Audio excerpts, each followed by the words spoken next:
Seen the diplomats talking today. The International Federation of Red Cross and Red Crescent Societies says they're deeply concerned about the situation around the Al-Quds hospital in Gaza City. That hospital seen Israeli rockets and bombs landing right next to it.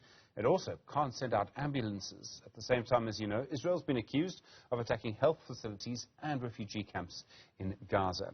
Tommaso Della Longa is the spokesperson for the International Federation of Red Cross and Red Crescent Societies. Tommaso, good afternoon to you. How would you describe the situation around the Al-Quds hospital at the moment? Yeah, thanks for having me today, and thanks for this question. I mean, the situation around the Al-Quds hospital of Palestine Red Crescent is a very complicated one. What we are seeing in the last days is really heavy shelling, heavy bombardments all around the health facility and all around the area. And a couple of days ago, literally in front of the hospital, so the building on the other side of the road. And of course, this is creating what we can call collateral damages, like windows broken, smoke inside the hospital, some damages, little damages also to the intensive care unit, but most importantly, panic in the middle of patients and the people who are inside the hospital. So, yeah, we can call them collateral damages, but on the other side, for the people who are leaving hospital, it's something that it's really making even harder their own daily life inside the hospital. Are there also problems with fuel? And if you don't have fuel, you won't have a generator that operates. Is that a problem as well?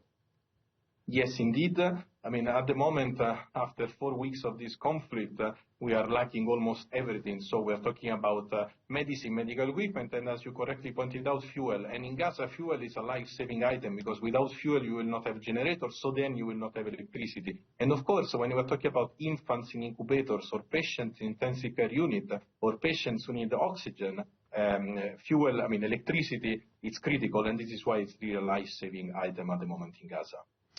So, I mean, to try and get medical treatment for people, that must be literally impossible. I mean, what kind of conditions are people receiving treatment under? I've been told that there isn't anesthetic. Yes, indeed. I mean, it's exactly what we are also hearing from colleagues in the Gaza Strip.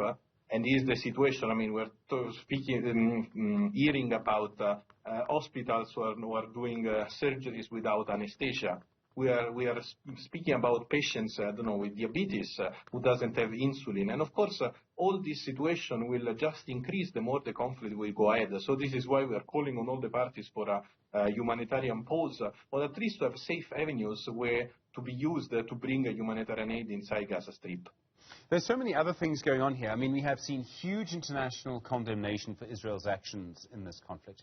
Do you know if they're listening to you and others at all? You must be so worried for patients. Just trying to get aid there is almost impossible.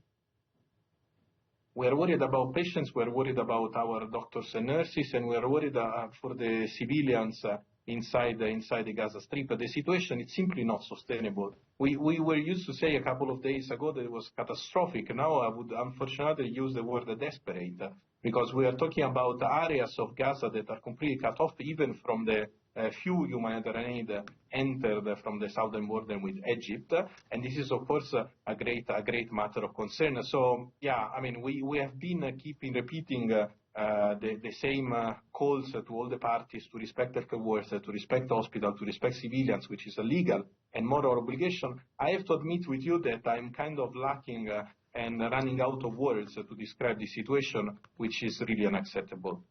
And then, I mean, just the aid, we're told that now 100 trucks a day are coming through the Rafah border post. Is there specific aid that you need there? I mean, you can't get electricity, so that does limit you. But you must also need all sorts of medical equipment and blood and things like that too. Yeah, I mean, first of all, we need to say that from Rafah border, food, water, non-food items like clothes and medical equipment are going through, but no fuel. So this is, of course, the first concern.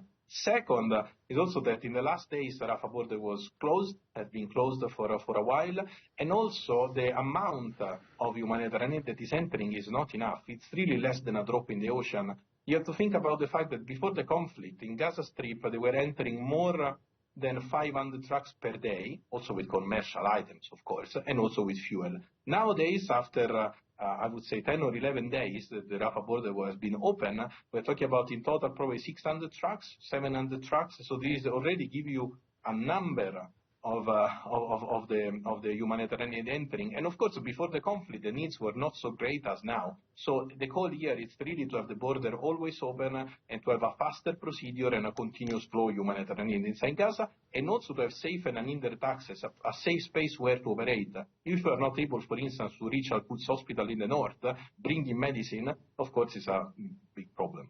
Tommaso, thank you. Tommaso Della Longa, the spokesperson for the International Federation of Red Cross and Red Crescent Societies. It's just incredible what is happening in Gaza.